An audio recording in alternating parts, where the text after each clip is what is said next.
Childhood for me was pretty perfect, to say the least. I had great parents. Anytime the doors were open at our church, we were there.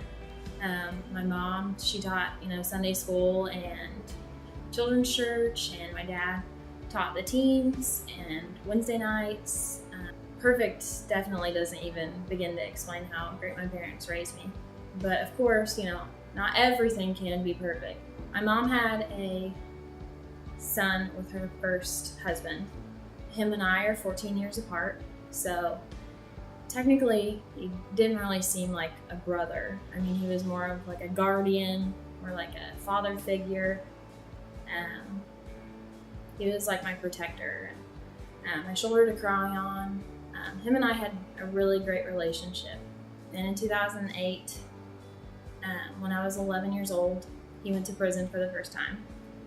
And after that, our family just tried to pick up the pieces, that he left behind. And we really tried to stick, together. And we never doubted God, we just stayed close to him. And we just, several years after that, he continued to find himself in prison 3 more times.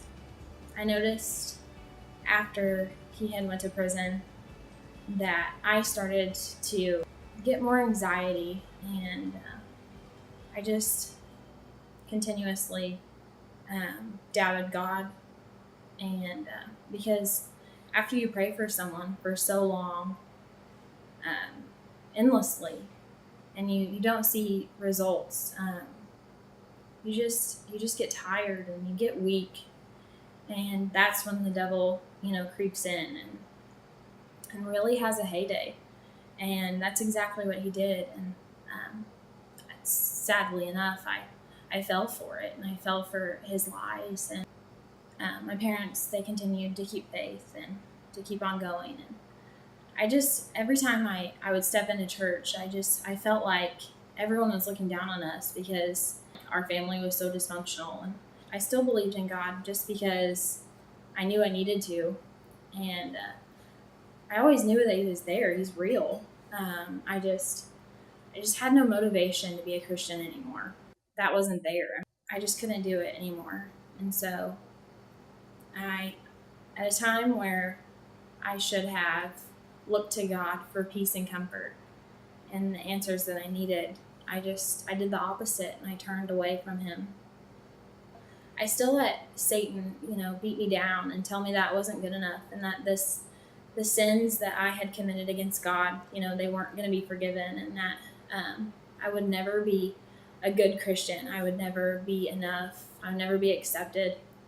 And so I fought against the Lord and Satan for quite some time. And finally, one day, I decided to pick up my study Bible that my church had given me for graduation. And I decided to start highlighting some of the verses that were my favorite. And I wanted to highlight Lamentations 3:21 through 25. And so I truly thought that that's what I was highlighting. And as I highlighted the first verse, I looked at it and I'm like, this isn't what I was highlighting. This isn't Lamentations at all. I'm in Jeremiah. Like, what did I just highlight?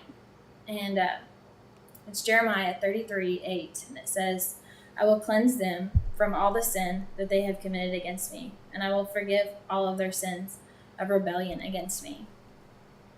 And right there, I knew that was from God. Like, I knew, I had goosebumps from head to toe, and I truly felt God holding me. And in that moment, I was sitting in my childhood bedroom floor, and all I could do was cry. And I just told God I was sorry so many times. And I was just in such awe of how awesome that God is. And this was the God that I doubted. I knew that I never wanted to do that again. I knew from that moment, God had my back. I knew that he was never going to leave me as long as I didn't leave him.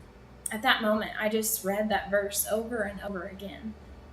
It doesn't say that he would cleanse some of my sins or a part of them or even just one or two. It was all of them.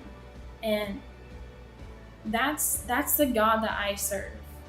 For me, my testimony is when God picked me up out of the dirt and out of the dust, and he brushed me off, and he said that it's going to be okay, and I'm here for you always. That's the God I serve. It's the one that cleanses me and wipes all my sins free.